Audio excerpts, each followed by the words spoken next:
pour faire des corrélations fonctionnelles.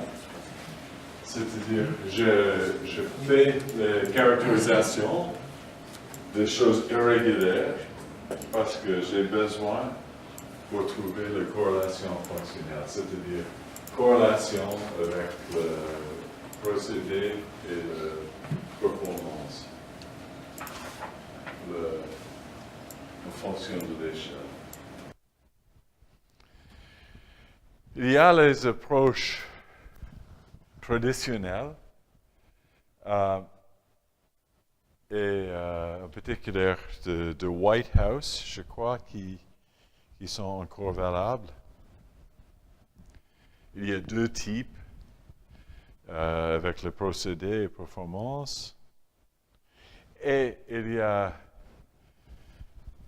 Tabor, une des grandes lumières de tribologie, qui est un bon exemplaire, un des meilleurs que j'ai trouvé dans la littérature traditionnelle. Et on va décrire comment on peut peut-être trouver la meilleure façon qu'on a trouvée.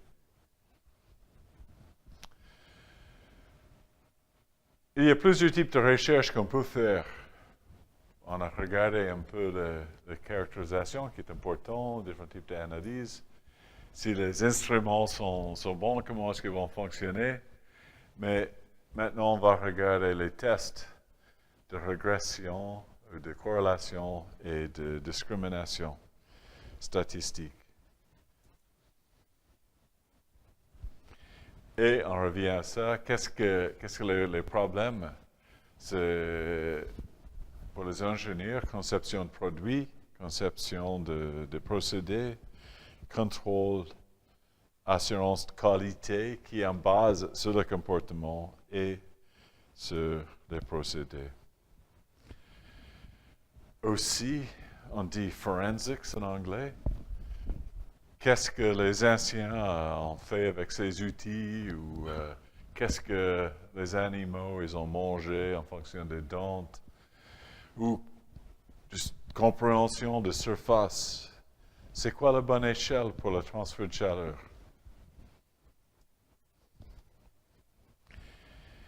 Et dégradation des photos, ça c'est important, on a regardé un peu ça. Alors, il y a certaines choses où on cherche les corrélations. Avoir des corrélations en relation, c'est mathématique qui peut être utile. Et il y a certaines choses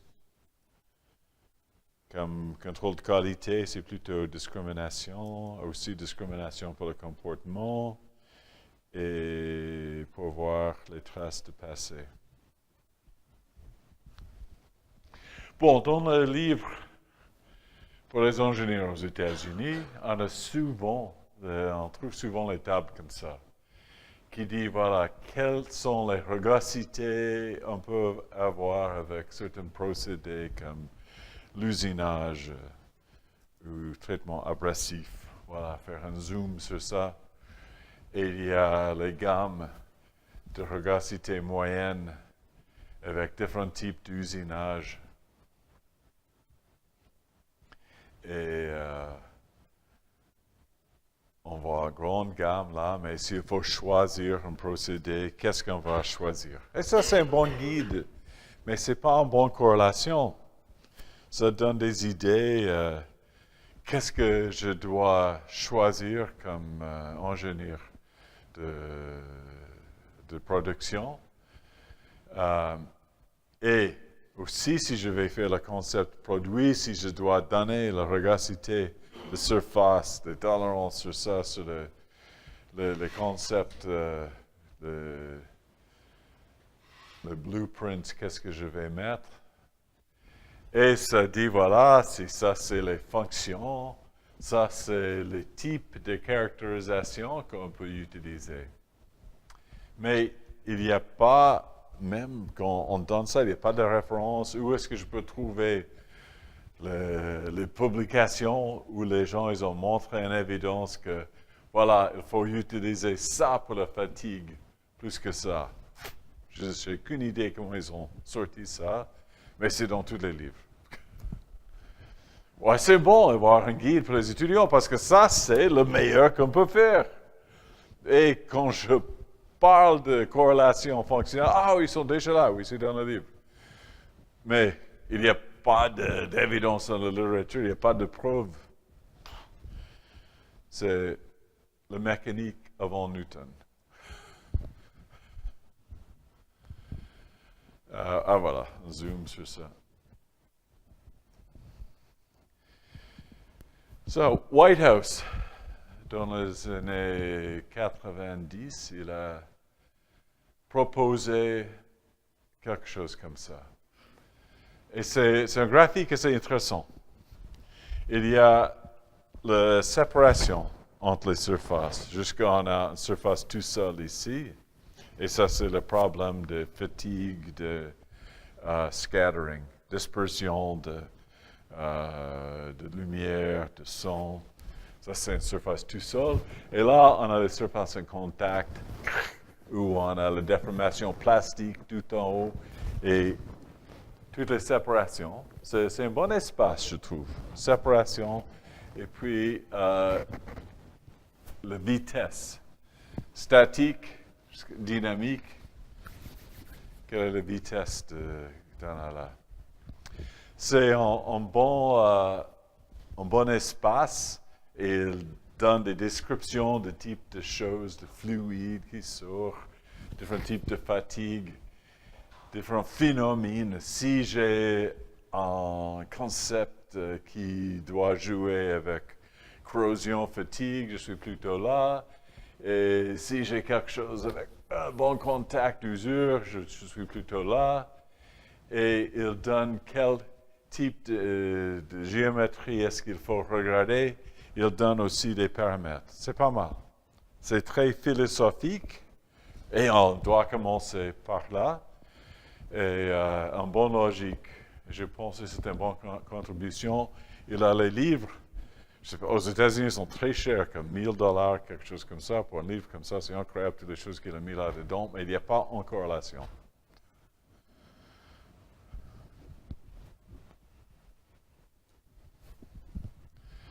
Voilà, vitesse, voilà, comme j'ai expliqué, séparation.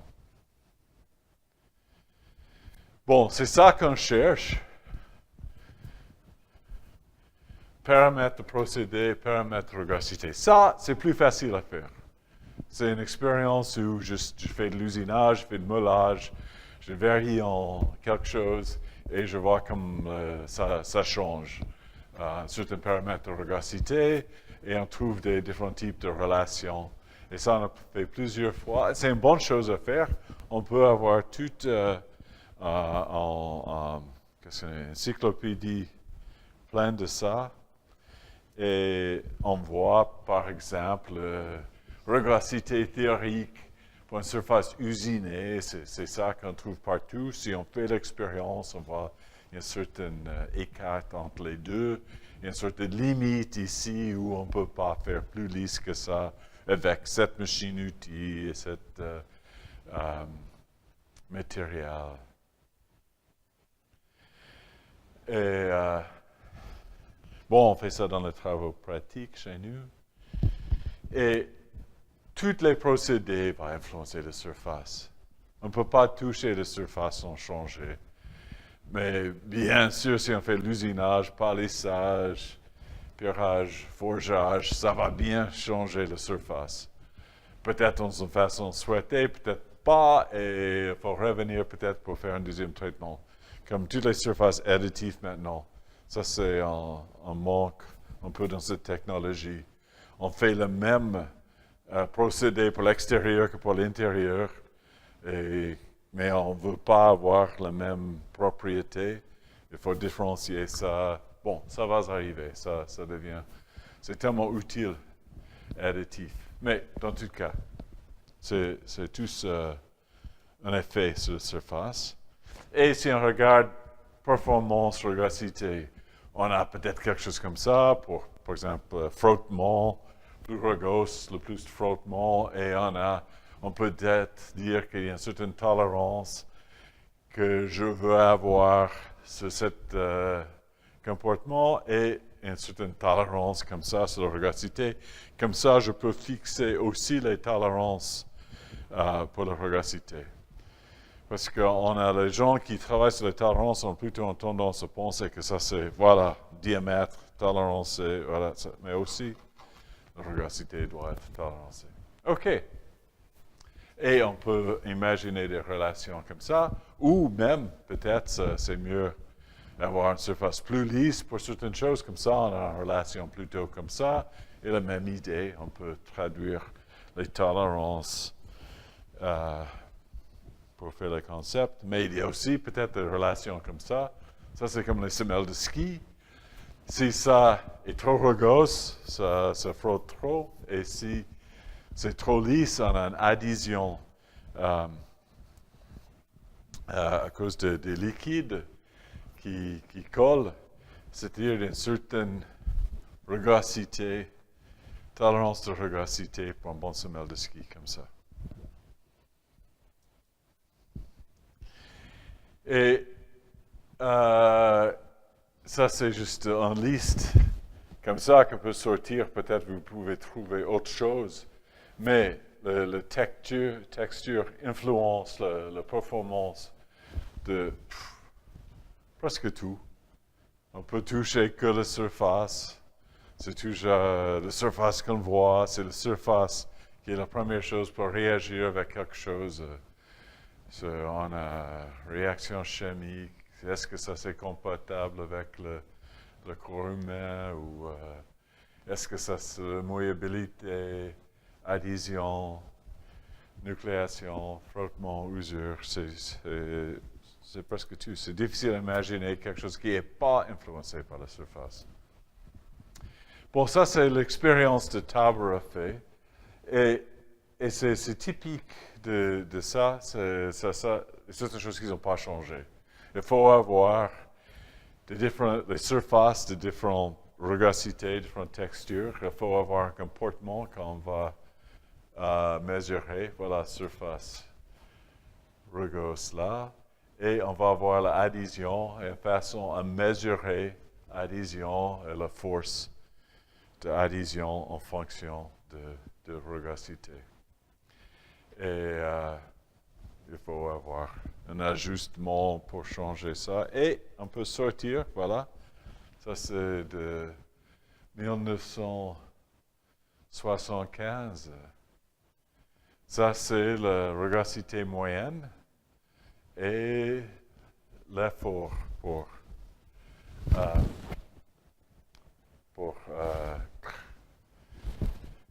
pull-off. Et on voit qu'il y a une tendance là, et ça change en fonction de la taille des pièces, le rayon. Et c'est une bonne étude, mais on ne trouve pas beaucoup de choses comme ça dans la littérature. Les gens imaginent qu'il y a beaucoup. Ah oui, c'est l'industrie qui a. Ils s'occupent de tout ça.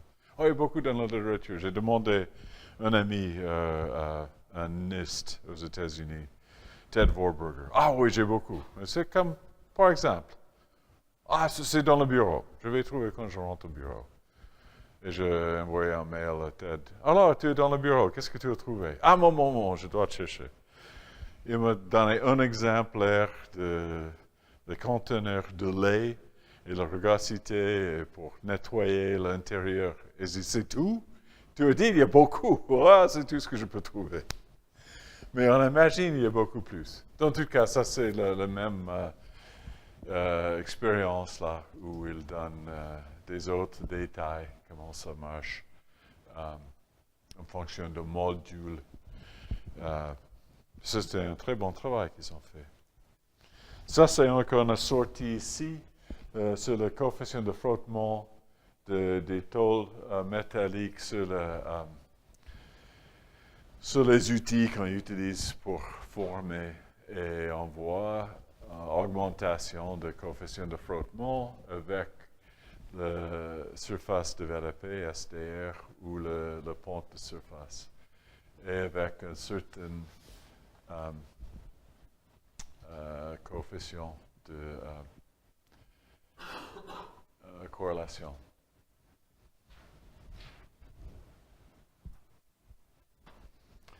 Bon, on a regardé ce concept. Une chose que je trouvais intéressante, il n'y a pas les normes encore pour établir une corrélation ou pour donner l'évidence de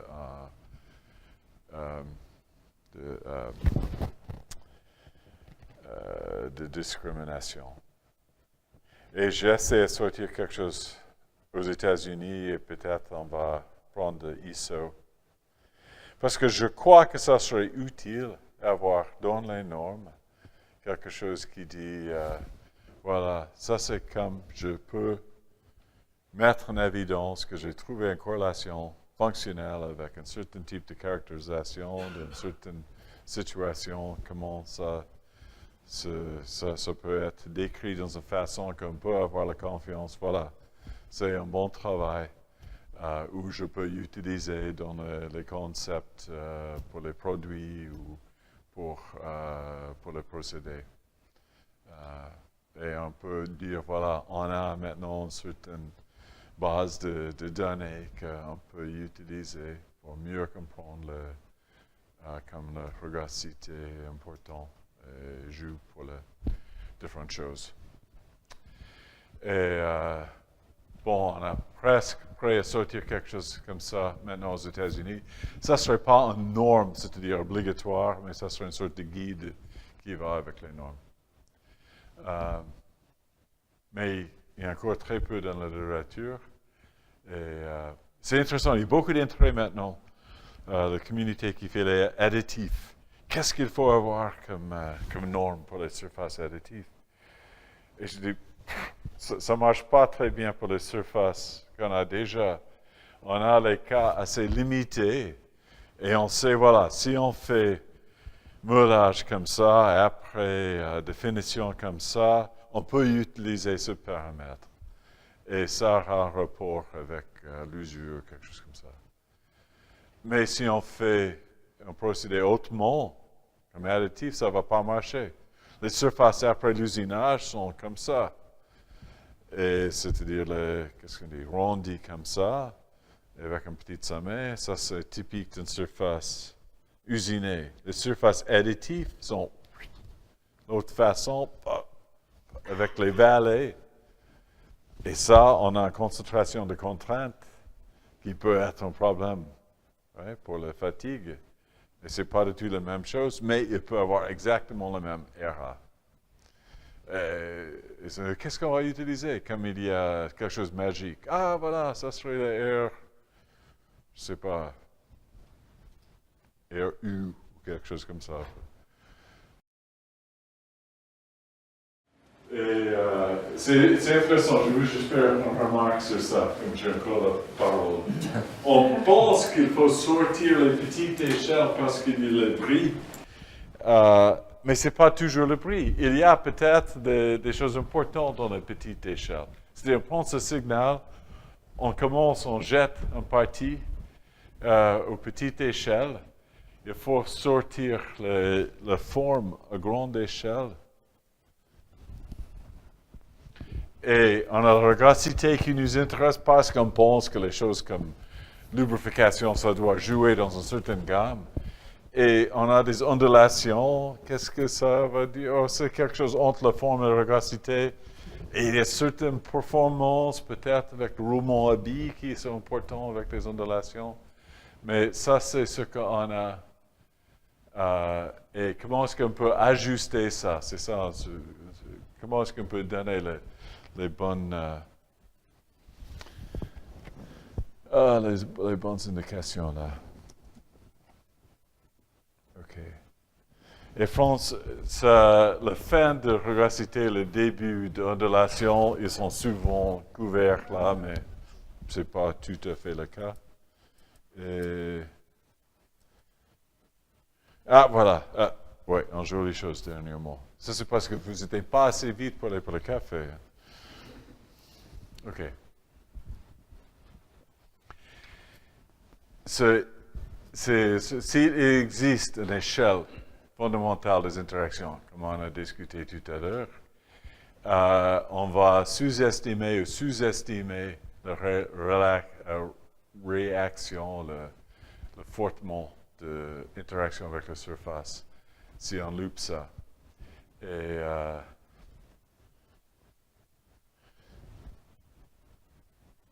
il y a dans le temps ancien, les radios, il faut ajuster comme ça. On peut voir le changement. C'est un peu comme nous devons faire avec les échelles.